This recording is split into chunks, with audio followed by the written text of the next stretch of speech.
CG Ruthless Sports. I will be brutally honest. Ain't nothing but being brutally honest. Coming at you with another video.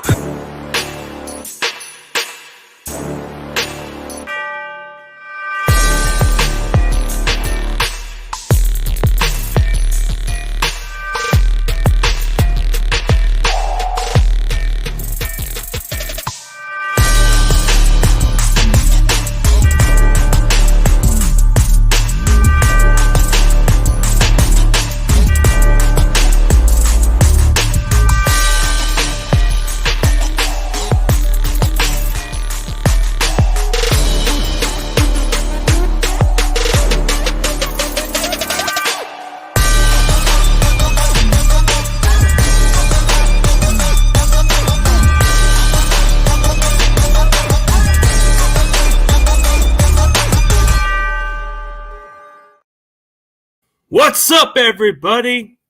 CG is going to host a guest. He'll be here very shortly. He told me to continue on the show until he comes. But we are going to talk about the 49ers versus the Dolphins preview. And my special guest happens to be a wrestling manager, a wrestling official, a guy that's worked behind the indie scene of wrestling and all kinds of stuff. I've had him on my show before. Very funny guy. But he should be coming pretty soon. He is a Miami Dolphins fan. A big-time Miami Dolphins fan. Like he follows the Dolphins. And he's definitely a cool dude, but he should be here any minute. He just told me to just kill on the show until he comes any minute. So we're going to have Kenny the Starmaker Bolin. He'll be here shortly. As soon as he comes in, I got to give him the introduction, and we'll get him pretty soon, man. He decided to come on the appearance, and I was supposed to have another Dolphins vid maker or content creator, but he hasn't gave me no message, no timing for the schedule, so it's kind of been iffy with him. But I'm going to double check and see if he's got the stream to get in. But other than that, we're going to discuss the matchup, but he just said let the show go on until he comes. But he said he'll come, and we can wait for that, man. But for all those guys who haven't subbed up my backup channel, I am looking to get 1,000 subscribers, and I'm looking to get past those watch hours. You know, the more the merrier. My main channel has kind of been it just kind of been blackballed with freaking monetization. I still got to figure out another way to establish my channel. And my new channel is kind of growing a lot quicker. So it's in the right direction. It's kind of like leaning towards 700 subs instead, you know. It's getting there. But the point is we're just waiting for Kenny. And Kenny just said we can let this go on so he can kill some more time. But as far as all that, this guy, he's got an interesting story what made him an actual Dolphins fan. I mean, he's a big-time Miami fan. And he was a part of big-time wrestling promotions. He's done everything, and he's worked with a lot of great talent in the past. But as far as, like, football-wise, he follows the Miami Dolphins, Louisville Cardinals. He was like a commentator for different wrestling promotions, and he was a manager. I think at one point he said he was considered a wrestler at one point. But the point is he should be here any minute. But we'll see. So we'll know from there. He's going to take his time. And then as soon as this guy comes, we're going to give this guy a warm welcome. And we're going to see how that goes, man. But how's it going, guys? How's it going, Roberto? How's it going? Hey, two Robertos. There's two Robertos. Yeah, the one there's just two Robertos. El Paso Roberto and Montana Roberto. Kind of cool. We got two Robertos at the same time. Yeah, what's up, Robertos? Should I say Robertos? Hey, Robertos. Bunch of Robertos. Like, there's a lot of Robertos. So I'm just going to call you guys Robertos. Robertosito. It's kind of funny. But I'm just going to wait for a little bit. And I'm going to go check on him and see if he's getting onto the stream. But he said just keep the show going for right now. And then we should be good to go. But Hold on a second. Let me check out something. Let me see if I send the link first. Don't worry, guys. I'll be right back.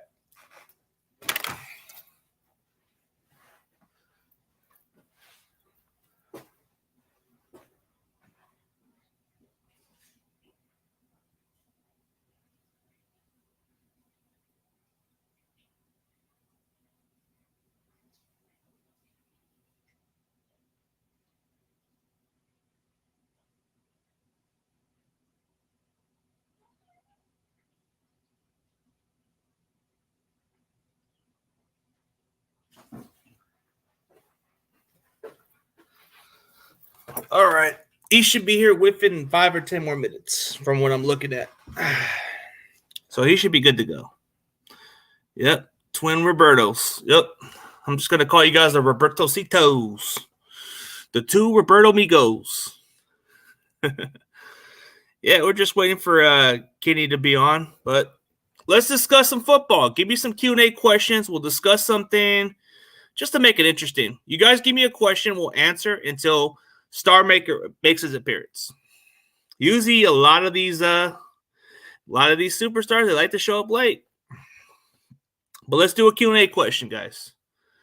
Let's do a Q&A. Doesn't hurt to do that. We can ask questions. We can really ask questions, man. You guys can leave me some questions. We can discuss something. We can definitely figure out something, man. Interesting.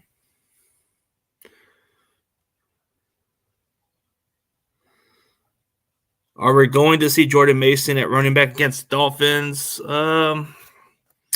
More than likely we should. I mean, Mitchell's going to be out for a while. So they're going to lean towards McCaffrey for some different situations. They're probably going to give it to McCaffrey, but I think majority of the loads is going to go towards Jordan Mason. I think Jordan Mason going from 5 carries, I think he's going to go up to maybe like 15 more carries. I don't know. Maybe there's 20 carries potentially. So maybe his role will increase because Shanahan was praising about him, talking about how he was able to get better. And the only reason why he didn't get enough playing time early in the season was because he needed to work on his blocking skills. And that's what Shanahan really takes important. So Q&A. What's your thoughts on Eric Armstead back at practice? Having Eric Armstead does make a difference because it does free up a lot for Nick Bosa.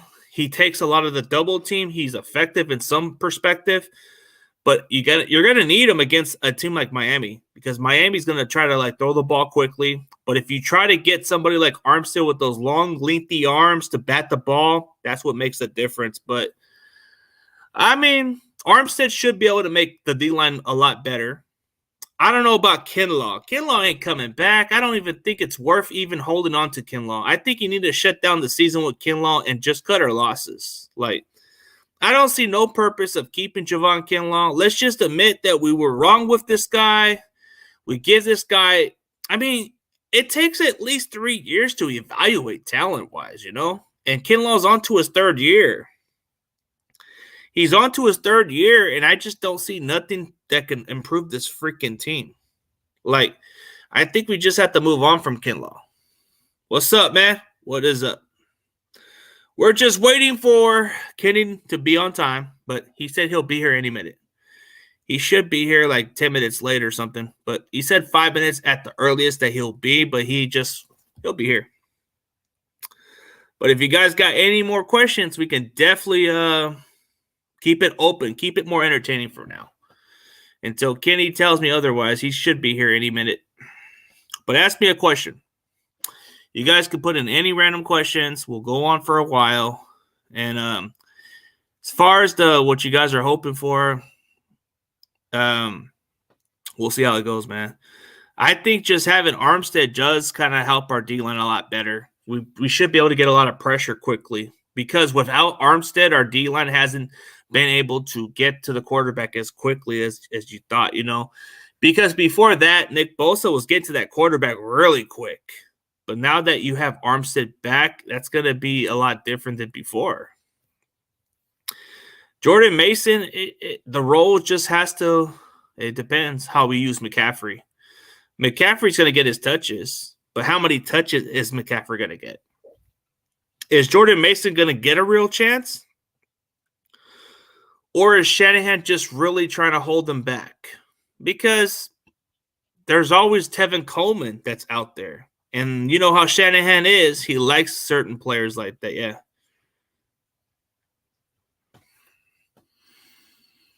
Hey, what's up, Corey Davis? Hello, CG Ruthless Sports. Have you heard anything on if we are bringing up Tevin Coleman from the practice squad? I'm hearing stuff like that because of the injuries at running back. So maybe that's what could happen. It's possible because you want to add enough running back depth, and plus he's a good screen catch receiving back. So it wouldn't surprise me if we promote him. Okay, I want to hear this one. Okay, Christian McCaffrey's out there pressing. How do you feel about him? I feel a lot optimistic about it because now that he's not as hurt like everybody was saying, he should be more capable to take some of the loads. So it really depends. It really depends on how many touches is McCaffrey going to get. And then you can see what you get from Mason or Tevin Coleman, one or the other. I don't know what's going to happen at the other running back spots. I mean, the Niners are pretty much they got Jordan Mason, who needs to get more touches.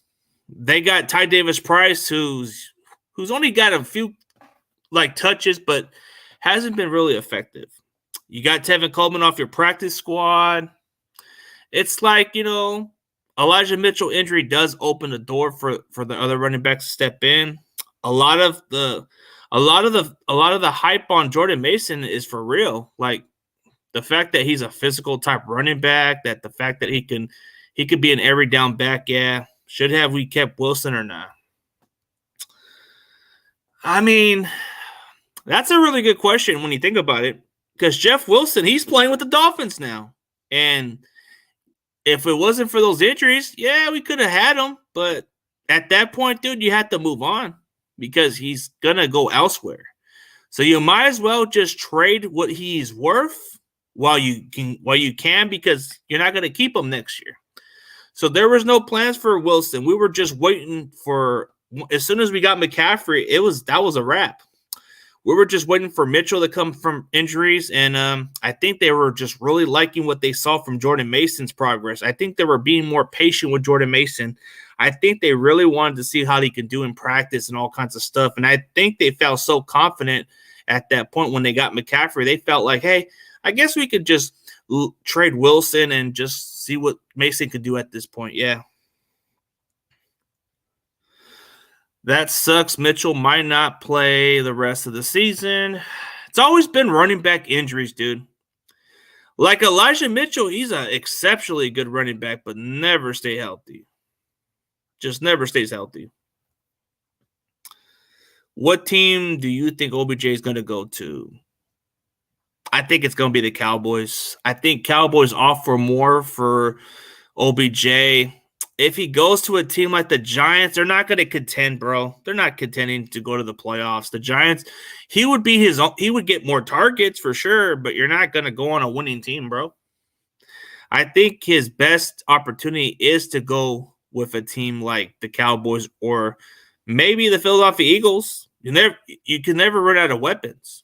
So you can always find ways to involve them. So those are like my two clear cuts that he could go to, but I think Cowboys would probably make the most sense because they need another receiver to complement CeeDee Lamb, just kind of like how they had Amari Cooper before. If they just get that one wide receiver to complement one another, then I think he would be a great fit there. So the word on the street is he could go to the Cowboys. There's not a sure thing, but he could. So we'll see what happens. He should already make up his mind on December because they said he should make up his mind no later than early December. So I think he's already going to have a decision to make because he's going to visit a couple teams, and then I think it's going to come down to which team fits him best and maybe depending on his role, because if he gets more targets, more opportunities, he's probably going to take that chance over not doing much because, if you're going to play for a contending team, there's going to be so much on. But hey, we got our guest here. So I'd like you guys to welcome the guy that they call the Star Maker, that they call the biggest mouth in pro wrestling. This guy is controversial, very entertaining, and he is a avid Miami Dolphins fan. And I like to welcome that they call the Star Maker. I am flying by the seat of my pants tonight, trying to get so much done in so little time and just getting back in the home. And I better kill that. I don't know if Joey Reed wants me broadcasting her show tonight, so I better kill that. Okay. Running a touch late tonight, but this is like when on my show, when I invite those lousy, low-life, piece of shit, dog-faced, that's as bad as those Republicans I have on the show to debate them. This is what me and you are doing tonight. You are the Republican. You, as a 49er hat sits there staring in my face. I got my Miami Dolphin helmet off here to the right. I don't know if you can see it. Can you see it? Yeah, I see. I think I see it. Yeah. Oh, there you go. That's what makes it so intriguing that you're a Dolphins fan. Right there. The fish. The fish, all right. The fish. We're coming at you, man. We're coming at you. Well, I can set that over here right now. Big game this week. Well, come here, Choco. Come here. The doggies want to say hi. There's Choco. That's Choco right there. That's. Can y'all guess his name? Can y'all just guess that dog's name? We'll see how many can guess it. I guess I've got the comments up in here. Repping the debate by Empire. Is it only podcasters in here right now? No, just people in the comments. Maybe there'll be more other fans coming in, but they like to see other fan base that come in. Well, of course. And I'll be doing my show live at 9:05. I sent you a link to it. We are going to be building a home. This is going to be, I think our sixth home that we're getting ready to build for folks in the Filipino community. And everybody said, "Well, goddamn, Bolin got $100,000 to build homes with." No, I don't. But what we do have is a good base, good people that work with me on my show, and we are going to try tonight to raise about $1,000. And believe it or not, you can build a decent looking little house over there for about $1,000, $1,200 max when you factor in labor and everything. Myself, Bob Hazelwood, and the Tea Maker have already pledged $200 each towards that, so we only have $600 more to go. And I think Michigan Mike is going to be making a pledge tonight as well of a sizable donation. Ruthless, what are you for? What can we put? Now we're taking all donations, $5 to $100. Well, $200 obviously, because three of us do it. What are you good for? What can we put you down for? What, for the donation? Yeah, what could you sell that hat for? That'd make a good deal. I'd sell that hat. I'll sign it. I'll sign the hat, and maybe we can get $10 or $15 out of that thing. It's good, man. It's good to see it. But when we talk about you do great for your channel. Like anybody who hasn't checked out Kenny Bolin Star Maker's channel, he does a lot more than just other stuff. You do a lot for the community for the Philippines, so you do a lot. Well, and the homeless that are down here about 1.8 miles from my door that live under the bridges and overpasses. Some of them live even closer than that, but the primary community where a lot of the homeless live is about 1.8 miles from my door. I live in one of the most prestigious neighborhoods in Louisville called the Highlands. 1.8 miles away, homeless folks in the downtown area. I'm on the edges of downtown. I live right next door to Cave Hill Cemetery, where Muhammad Ali is buried, Colonel Sanders, lots of famous people, lots of famous politicians are buried there. I won't be, because I'll be cremated for whoever wants to spend the $1,000 to have me burned and put in a coffee can. So I won't be over there. Maybe they'll spread my ashes over Colonel Sanders' tombstone. Maybe, I don't know. Yeah, I guess Muhammad Ali was buried. I have Choco, who you saw on my right. Well, yeah, over here that was Choco, and then over here to the left that was Scooby. If nobody figured out what that dog's name was, that's Scooby. As a matter of fact, I was chatting with my daughter-in-law in Dublin, Ireland today, and she was at a mall shopping with her friends. And me and my son were video chatting with her, and then all of a sudden Scooby runs in and gets on camera. And the girl that's with my daughter-in-law shopping goes, "Oh my God, that looks like Scooby." And she said, "That's the dog's name." So people see him, and that's what they call him anyway. So Scooby he is. So how things been going over here on your chat, man? It's been good, man. Been getting some athletes on the shows here and there. Oh, have you really? Yeah, been working on getting some college football players later in the season too. So it's Right, like right. it's a grind. I know I haven't been going. I haven't never tried to get the big name athletes on the show. I probably wouldn't hurt to try, but we do have a big guest that we hopefully will be announcing tonight over on my show. That's coming to the bowling alley that everybody in the wrestling world knows. He was a huge, huge megastar in the WWE and WCW. It has actually been on my show once before, but it's been a couple years. Who is So, well, I'm not going to tell you. I'm going to nah, announce it on my I'm a show. spoiler. Asshole, trying to get the scoop over here. What are you trying to do? Nah, okay, I'll keep it low-key. I don't even know. Well, tell me this: what's the spread on the Niners and Dolphins this week? What's the spread? Oh, the spread. They have the Niners actually. I think they have them by 4 points on the spread. Like last I heard, Niners by 3, and around there, yeah. That's boy. I tell you what, I'm nervous about that because we never do good when we go out west, especially if we go to Los Angeles to play the Raiders.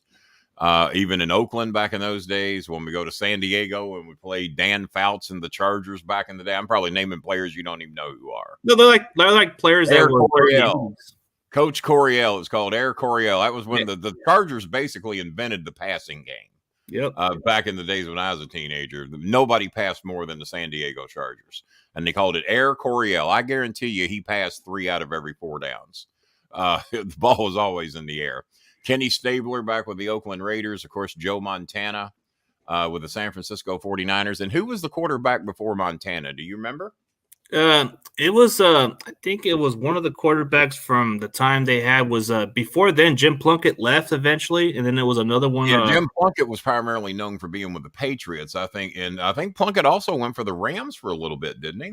No, he went from the Patriots for a majority of his career, but then he went to the Niners for 2 years. Then he went to the Raiders. Jim and Plunkett, then Steve Bono. So Plunkett didn't go to the Rams. No, he went to the Raiders. I had it in my head he went to the Rams for a year or two, but Steve Bono. I remember Plunkett primarily when he was with the Patriots, and he used to get a lot of TV commercials too. He was the Dan Marino of his era. He got a lot of TV time. I don't think he was anywhere near as good as Dan Marino or a Joe Montana. And I remember when was it Montana to Dwight Clark? Who was the catch? The catch. Yeah, I remember that game. I watched that thing live. That was back when you only got one game at 1:00 and you got another game at 4:00. There were no Sunday night games. There were Monday night games. Those came about on ABC TV when they had Howard Cosell as the primary announcer. And let's see, what was it? Cosell, Dandy Don Meredith, and Kathy Lee Gifford's husband, Frank Gifford. So that was your 3 announcers. Gifford was play-by-play, Dandy Don was color, and Howard was just something all of his own. There wasn't anything ever like Howard Cosell. He actually in TV Guide was voted the most hated announcer on television and the most loved announcer on television. And he had a great, amazing relationship with Muhammad Ali. Ali would do an interview for him anytime, and Howard didn't pull punches with him. He would ask him the tough, hard questions, and Ali always respected him. So, yeah, like Howard Cosell was like one of the most legendary ones that you were talking about. But I wish people of this era had got to see more of his work because he had a speech pattern all of his own. Ladies, this is Howard Cosell. You won't believe the action. You're going to say, look at that. And then he also said something that got him kicked off Monday Night Football. Oh. Yeah. Look at that little go. And it wasn't a cuss word, but very, very racist. And I remember when he come back and had to apologize. So he apologized for what he said, and he said it about a Washington Redskin. And when he came back to apologize, not Frank Gifford, but Dandy Don Meredith hugged him and says, "Oh, you big orangutan, you." So he called Howard an orangutan. And I don't know if there's video of that, but there is video of what he said that got him suspended. I think it was a week or two. He wasn't gone long. But even back in the 70s, it was considered a very, very racist thing to say. And if you to say anything like that today, they kick you out. Well, at the Republican convention, it'd probably get you elected. But now, do you actually live in San Francisco? No, I live down Central Valley, right down 2 hours down San Francisco. About 2 hours down the road? Because I want to say, man, your mother's basement is one of the finer looking basements I've ever seen. That's a good looking basement. Nah, it's my apartment. No, this Nick Fuentes, this guy that was having dinner with Trump the other day. They said he literally does this amazing looking podcast from his. I mean, he doesn't say anything that sounds amazing. He's a racist piece of shit. But they said that he's 24 years old, lives at home with his mother, and gets this much attention. And he does his podcast from his mom's basement.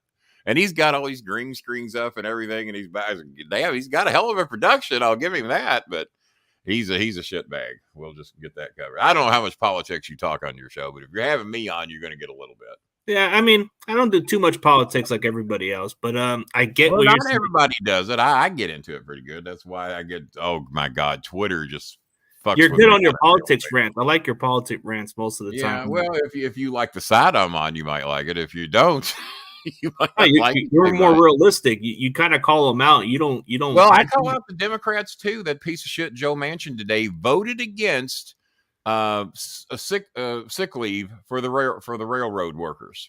Voted against it. All they want is a measly 7 days a year doing that hard ass fucking work to be paid to be able to take care of us. Because not only you being sick, you got to worry about. Maybe the wife is sick. Maybe your kids are sick. Maybe you have multiple kids. It ain't only you, but they made those guys work through COVID, and many of them got sick. Some of them died because they didn't have time to take care of themselves. And right now, you don't get 1 day of sick leave until you've been there for 3 years. And then when you've been there 25 years, they're real gracious. They give you 7 days of sick leave and 3 weeks of vacation. But your first 3 years, not only do you get any sick leave, you don't get any vacation time. I think until the second or third year, you finally get a week or 5 days, whatever. I get like a sick leave I guess it's like every year or something. But I have I have 3 options. Building them up. You've been built now. See, a lot of companies won't let you do that because they don't want to lose their employee for 3, 4, 5 weeks in a row. Now, they would probably give you double vacation time just to make sure you don't come back to work. Would be my guess. I mean, job politics, whatever they put out there, man, they try to make it too much.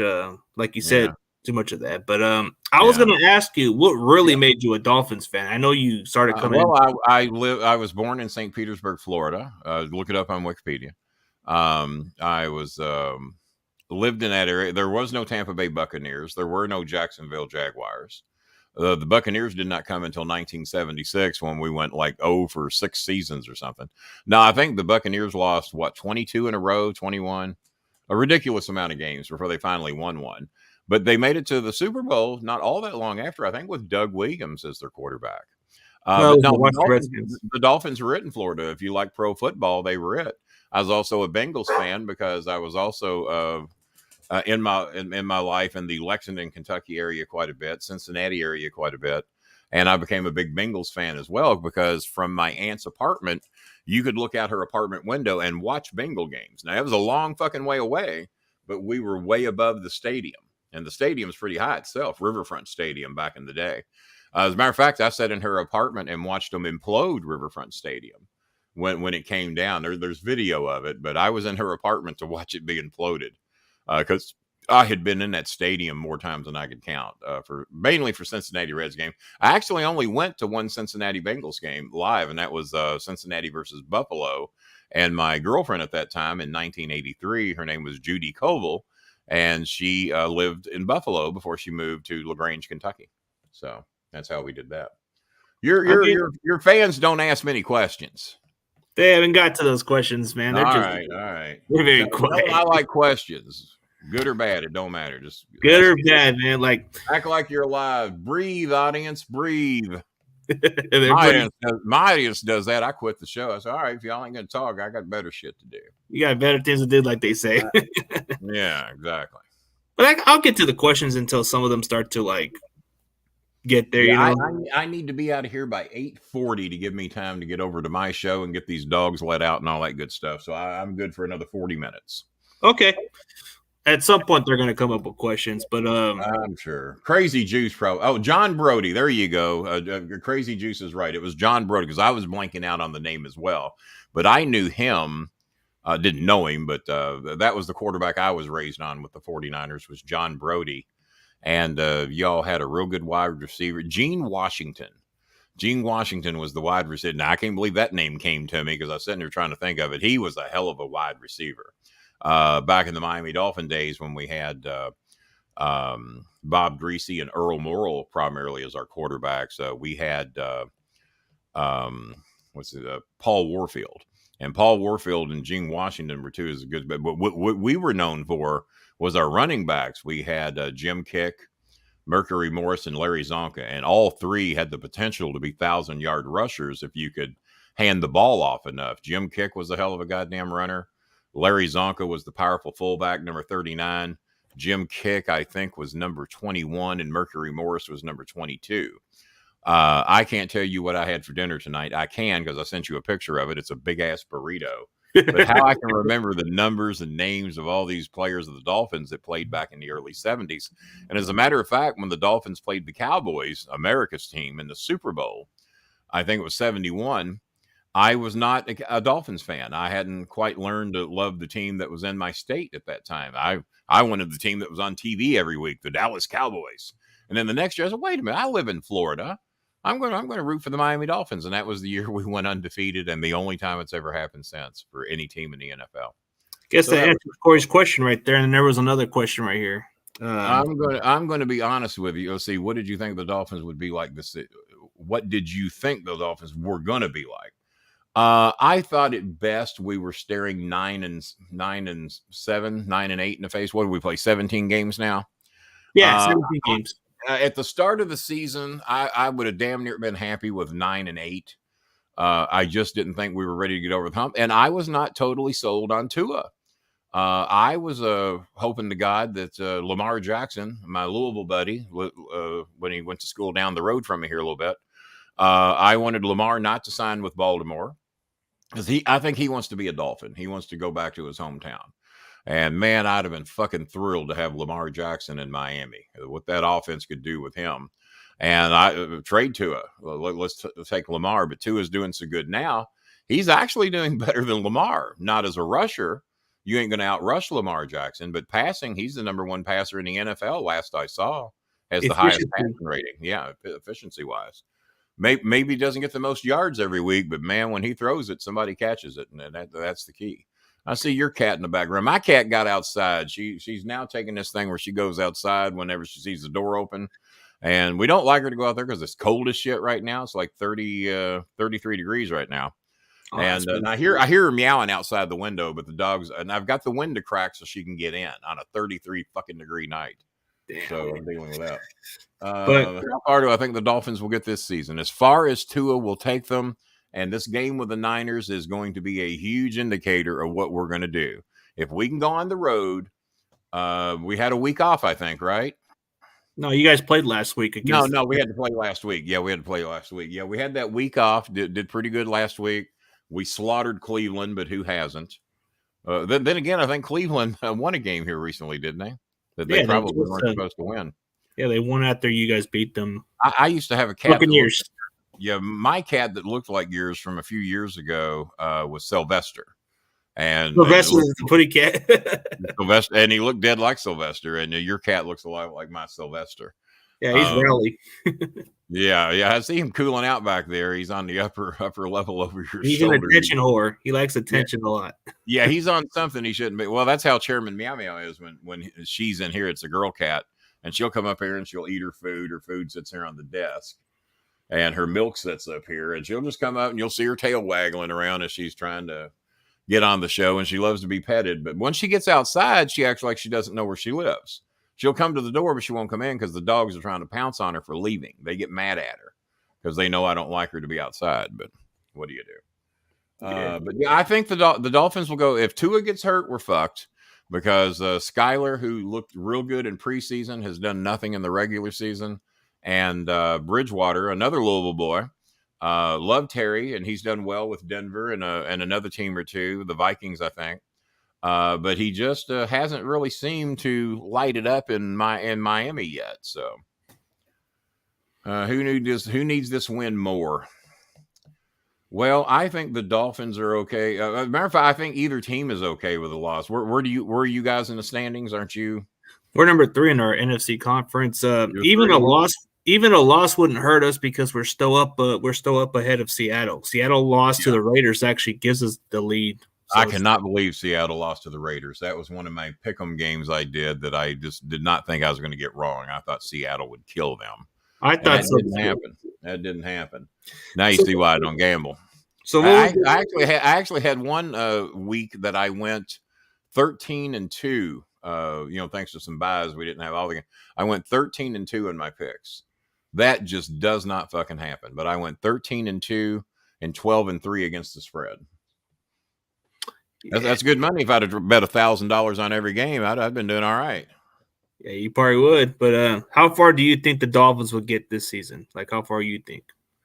Well, it would be nice to win a playoff game. We haven't done many of those in a long time. Right now, if the season ended, everybody would get into the playoffs except New England. And if New England wins their next game, the entire AFC East would be in the playoffs if the season ended today. It's pretty wide open. and I think the same with the NFC East, isn't it? If the NFC East ended, I think everybody's in. So it might be the NFC East against the AFC or the NFC. Well, they're not the East, or are they? Are the Cowboys in the East? Yeah, Cowboys in the East. Realignment. That's bullshit. You can't be in the middle of the fucking United States. It should be called the South. Well, the South or the Central, one of the two. Who's in the NFC South? Oh, the Saints, Falcons, Buccaneers, and then you got the Panthers. Put the Falcons in the East and the Cowboys in the South. That's bullshit. I know they don't want to do it because of their rivalries with Dallas. In the East, realignment immediately. That's stupid. To be in the fucking middle of the United States and you play with the East Coast teams. I started to say schools. Ridiculous. Realignment. Didn't realize that. The NFC East, your Dallas Cowboys. Talk about favoritism. It's bullshit. What's your division called? NFC West. All right, that's what it should be. And it should be the Rams, the Chargers, the 49ers, and the Seahawks. There's your division. Well, Cardinals are in the Arizona, so they are. Oh, you can have them too. So there you go. Never have and never have to travel more than 90 miles to play a game. Well, I guess you would if you go up north. You have to go up that's your West right there. You might even, maybe we'll give you fucking Denver too, and you can all stay out there. The NFL needs realignment desperately, and maybe some league swapping too, to where the Rams. Well, then again, the AFC is going to want a couple of California teams. The NFC is going to want a couple of California teams. So yeah, I see why they don't. But Dallas cannot be in the Eastern Conference of any fucking conference.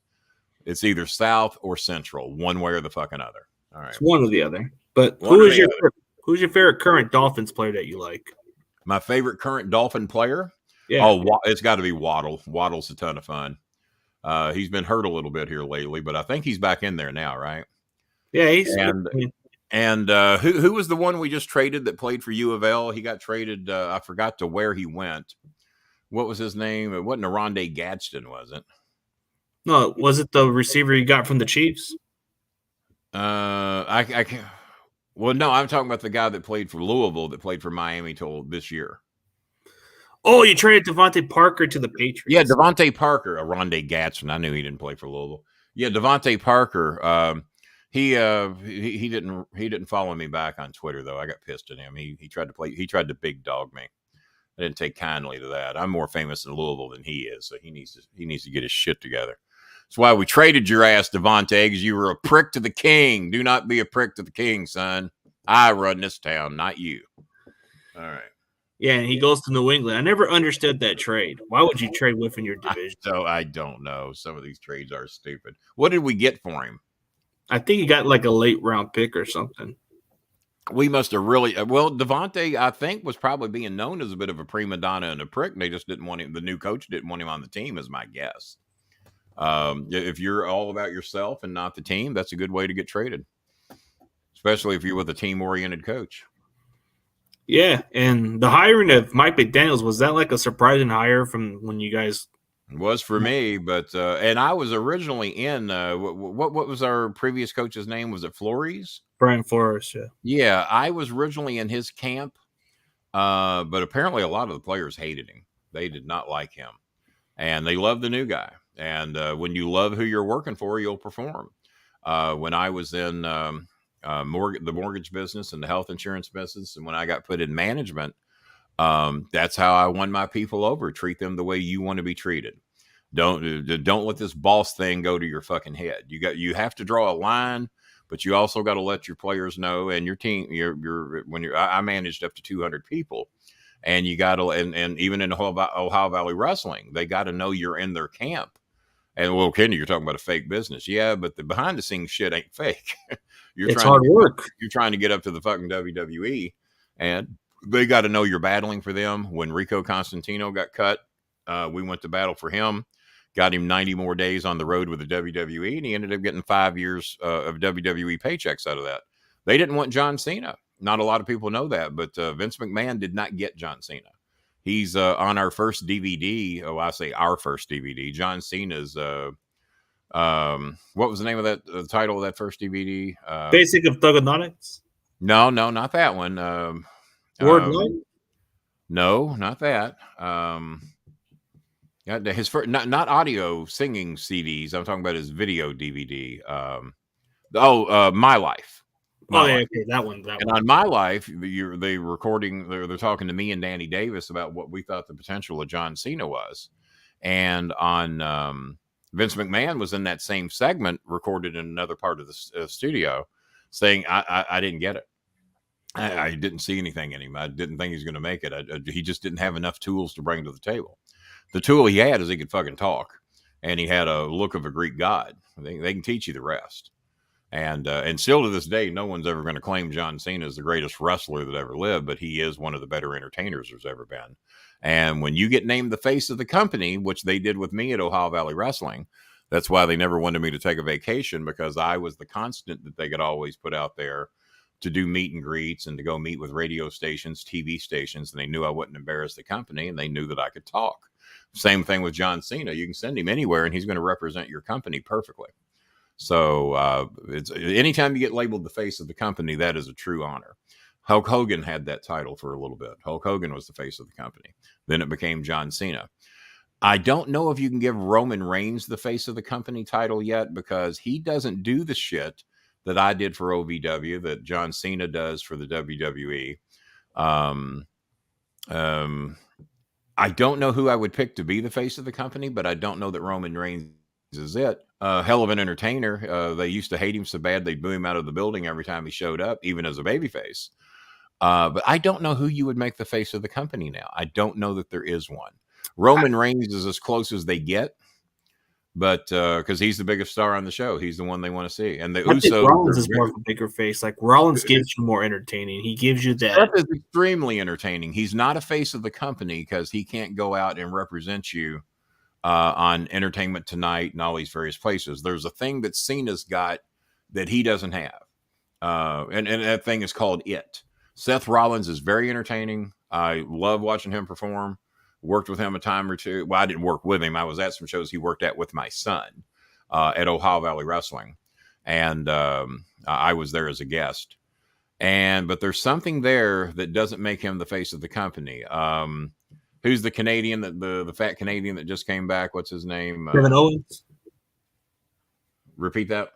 Kevin Owens. Kevin Owens, hell of an entertainer, but just doesn't have the look. He looks like, you look like you could whip him. You know, there's something about his look that doesn't, that you just can't put face of the company behind. Steve Austin, even though he was the beer drinking redneck, you didn't think you could walk up and whip Steve's ass, you know, but Kevin Owens has that look. You look at Kevin and it looks like he don't give a shit.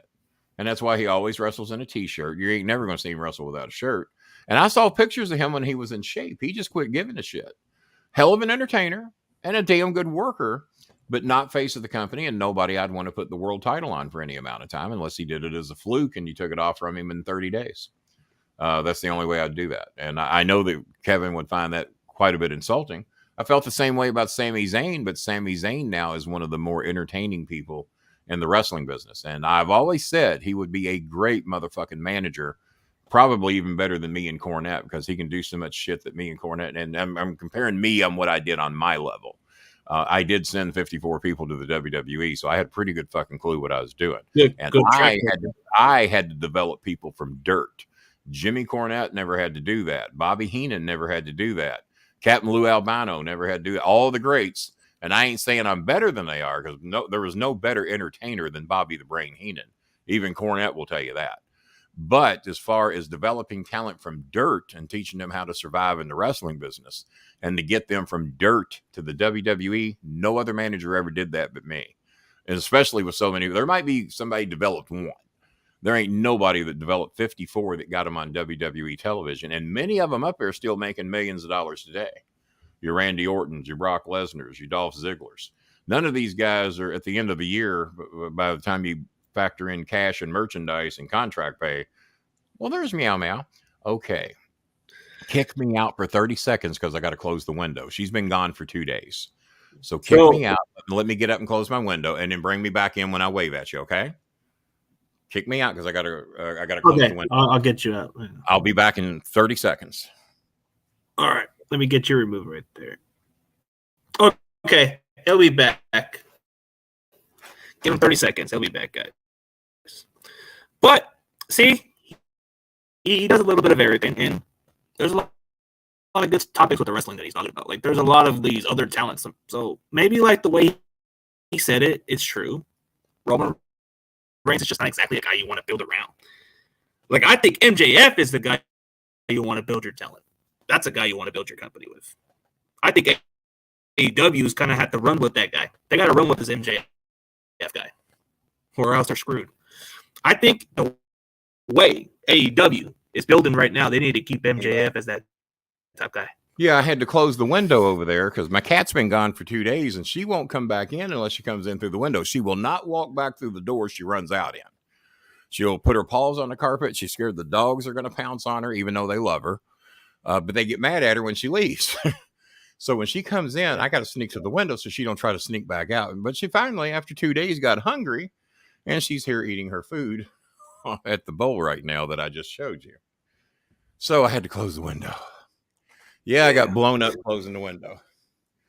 All right. I mean, Sijin says hello there, it looks like. The realignments are, well, I don't know if the realignments are done, but the original alignments are, because I think Dallas has always been in the NFC East, which I never figured that one out. That never made sense because it's more like they're in the South, but yeah, you put Atlanta there. Atlanta goes east, Cowboys go south. Just that adjustment alone would make more sense, wouldn't you think? They probably just go by what they see in the ratings, but and I do agree with you with when it comes to AEW. MJF's the face of the company. Very entertaining, excellent wrestler. He's not going to embarrass. Well, he cusses a little too much, and I don't care if the network lets you get by with it. When you do it too much, it doesn't mean anything. If I sit here and said fuck every other guy, in which I have been known to drop a few. If you use it every word, every show, every paragraph, every sentence, it no longer means anything. And you get one shit, one son of a bitch, maybe a couple, 2 or 3 dams. And if they're letting you do fuck, you get one of those a show. I don't think they're letting you do fuck on TBS. I don't think so. They do on Justified and a few other shows now that I watch. But that's my only critique of him, is that he comes in too hot. He's too angry because he's too smart. If you're smart, you don't have to do the angry thing. You can get angry and then it means something. But if you're always angry, always bug-eyed, always red-eyed, always red-faced, and always cussing like a fucker, and maybe only Stone Cold Steve Austin could have got by with that, but not even the Attitude Era would let you do that. But he comes in too hot all the time. Got to calm it down a little bit because he's too smart. Smart people don't have that. Hi, Meow. Was that good? Did you enjoy your move? Did you enjoy your he's trying to be like the modern day of what Ric Flair used to be in his younger days. I mean, Ric Flair used to. Her chairman Meow. She finally come back. Her was hungry and just wanted some food. There you go. You're among friends. We don't wish you to leave the house. She likes to go outside for a couple of days. That's just how it is. But it was 26 degrees last night. She's looking up in the camera. If you would like to donate to my charity to help Filipino families, we're going to be doing that on my show in just a little bit. I'm not wrapping up or anything. But Food for Filipino, in case you're wondering what that is, if you'd like, and trust me, none of your people will, but I throw it out there anyway. If Yeah. you want to help people, because every $60 we raise will feed a family of 4 for 30 days or more. Scooby. Scooby says, why is the cat back? Scooby.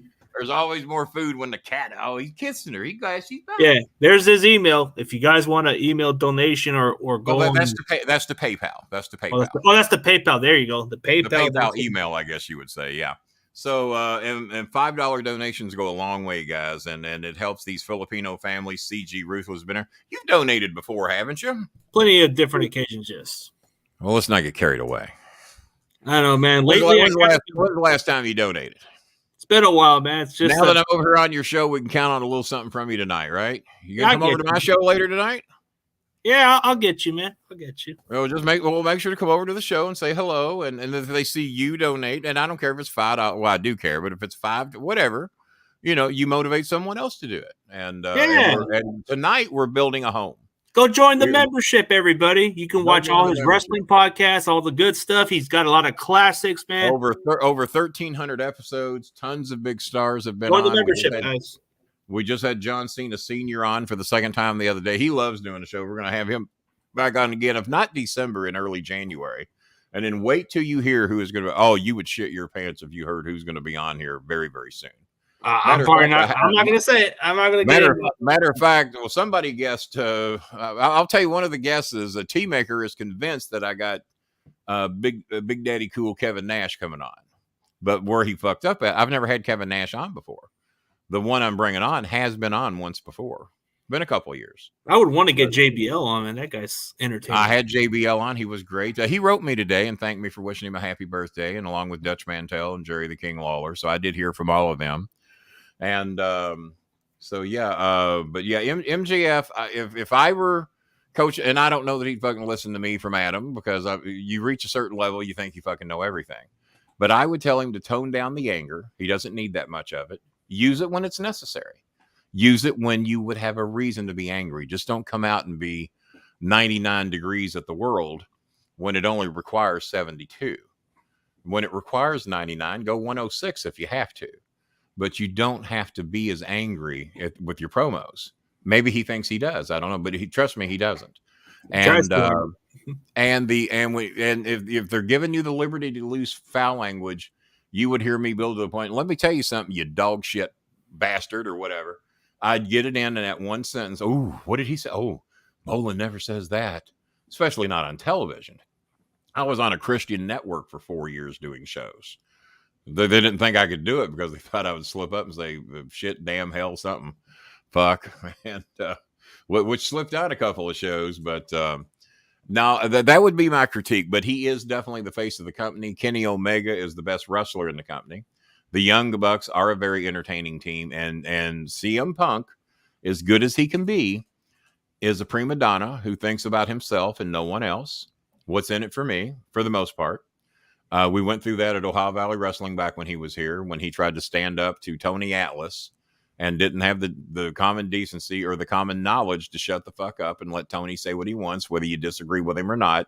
From a respect level, you do not try to embarrass somebody that came in with the level of a Tony Atlas. Tony is technically your boss. He's down here training people, working with people, and giving motivational speeches.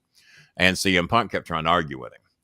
He didn't have the ass in his pants to argue with him. Maybe years later, after the pipe bombs and all that, maybe then they would let him back talk Tony a little bit. But and then the two that were Punk's buddies, I forgot their name. We had them in OVW as brothers, and they're still hanging around. I don't think they're in WWE anymore. But they came in as brothers, and then when Vince found out they weren't really brothers, he broke them up. And I cannot think of their names. The Dicks, right? Pardon?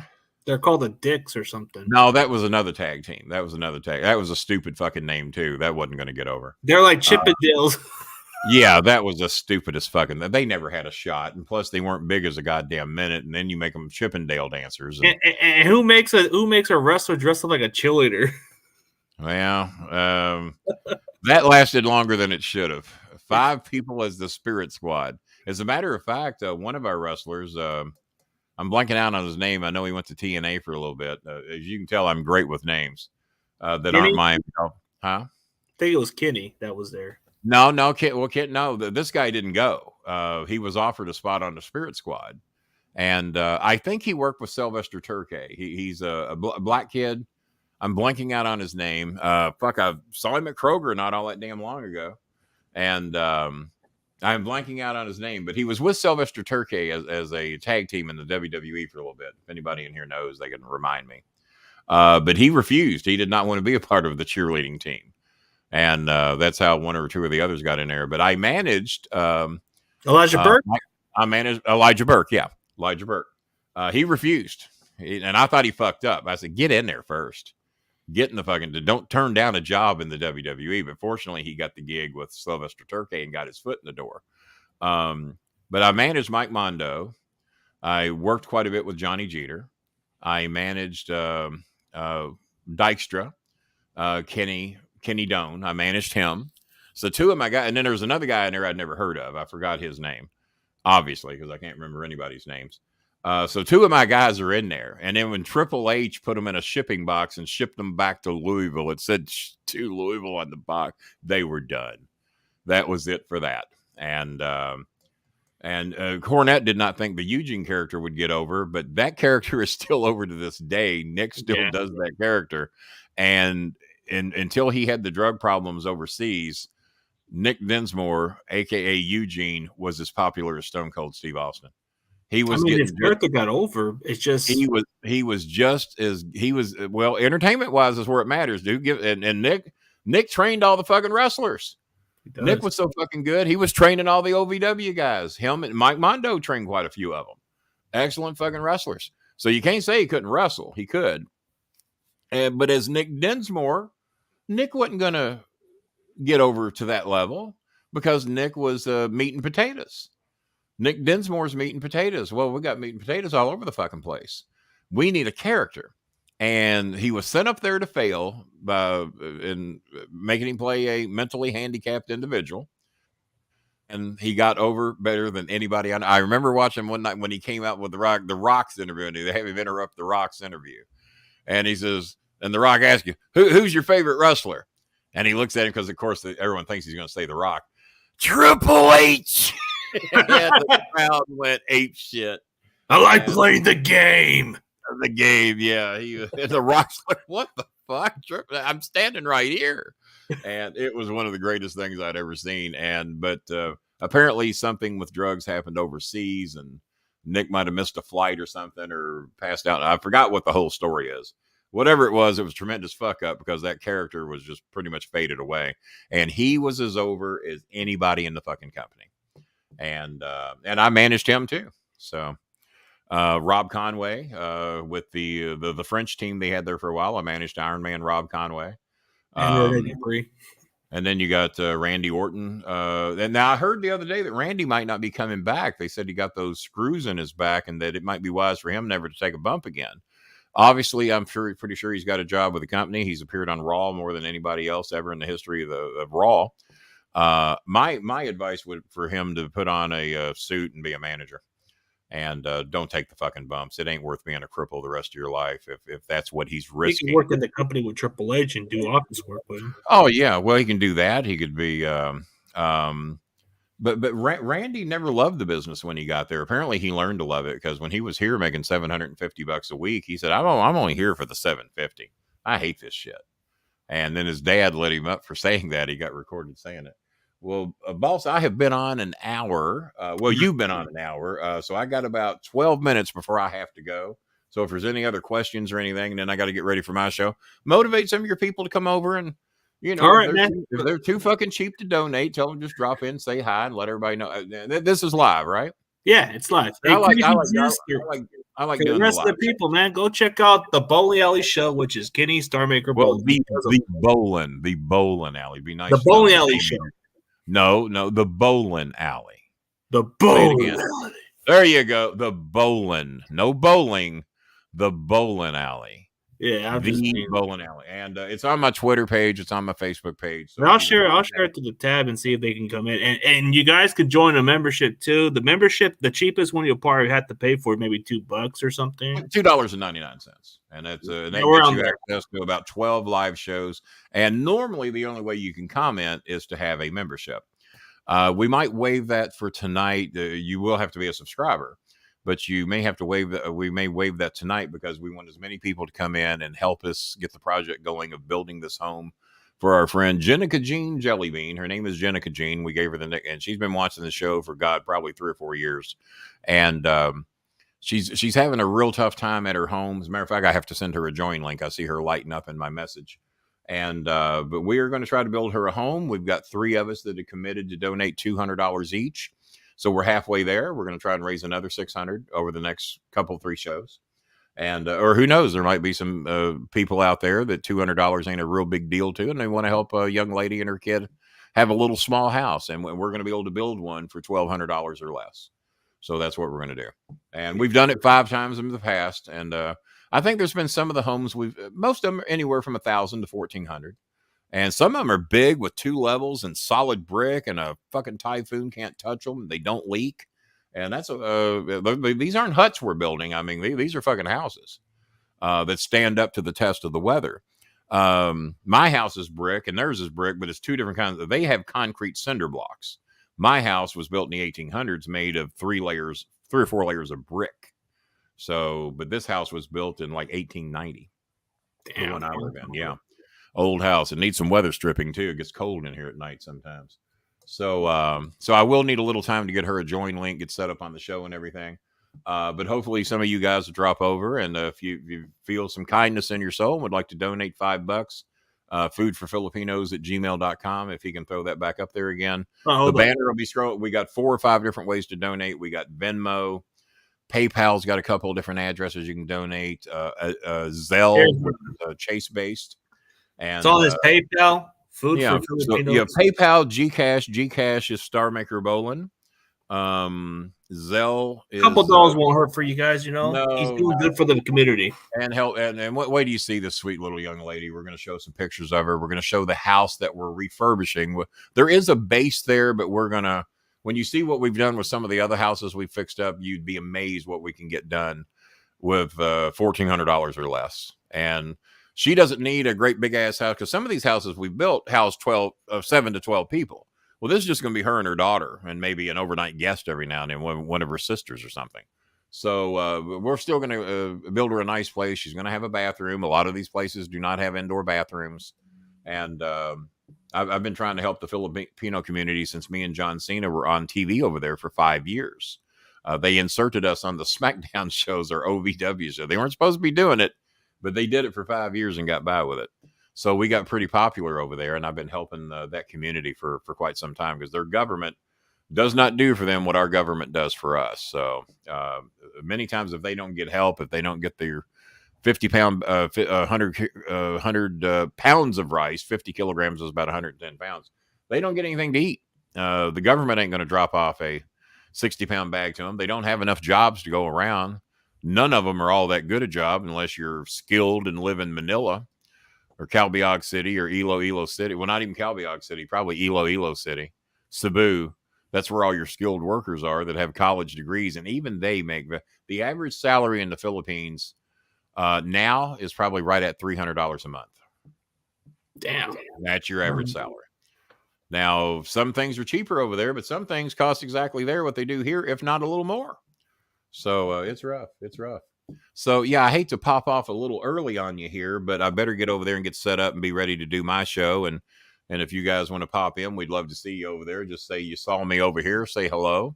And like I said, if y'all got $5 and want to help out, the PayPal address, foodforfilipinos@gmail.com. You can also donate it at Kenny Bolin at msn.com, and just state where you want your money to go, and that's where it goes. And CG, and CG knows that. We send him receipts from time to time of all the people that we help. I've actually helped a little bit on his cause here and there. He does great. You see testimonials from the people that we help. We had Ice Cream Jennifer on the show, who we have helped and fed her and her school kids and families many, many times. We're getting ready to do it again for her over Christmas.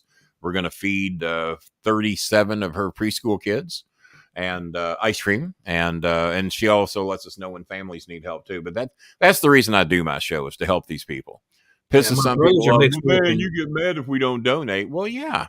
I mean, when I hear you ordered $40 worth of DoorDash and you can't donate $5 to help people that don't have DoorDash, to make sure they have food on the table every day. And every $60 we raise feeds a family of 4 for at least 30 days. If they got 8 or 10 in the family, we might have to buy a couple of bags of that rice. But they eat rice 3 meals a day. So, and I don't. They can't believe that a 2-pound box lasts me for 2 or 3 months. But I don't eat much. I had rice tonight. I sent you a picture of my big ass burrito, didn't I? Yeah, you did. I had me some rice tonight, and I might have some more tomorrow. But and my son eats a lot of rice because he doesn't eat meat anymore. So he does eat a lot of rice. So yeah, I know you got to get to your show, man. I know it's going to be a blast. But for everybody else, go follow Bolin. What's the side bet on the Dolphins, and are you giving me my 4 points? Well, 4 points, they're giving us the favor, which I don't understand because the Dolphins. Well, you're home. That's why, and we got to travel all the way out west 3,000. Two of your tackles can be out too. Well, I don't know about that. I won't know. I don't even know Tua's starting. You know how injury prone he is. That's what I'm concerned about. He can get hurt. He can't get hurt. He's done it before. You want to do a friendly $10, or what do you want to do? I'll figure out something, man. I just have to.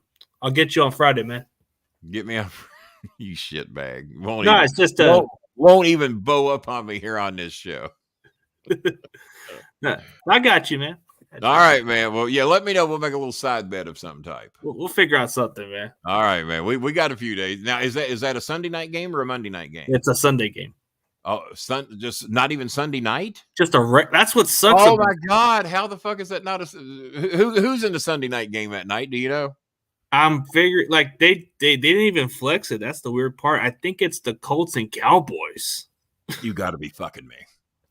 Are you fucking me? Oh my! It's God. The Cowboys, I guess. Hey, motherfuckers! You're playing at 4 o'clock. Get over it. Dolphins, Niners are your featured game. Shut the fuck up. It's got Super Bowl preview too. Ridiculous. Yeah, ridiculous. I don't think the Colts and Cowboys are going to be a Super Bowl preview, not to my knowledge. All right, boss. Well, I better slide. I'm pressed for time, but thank you for having me.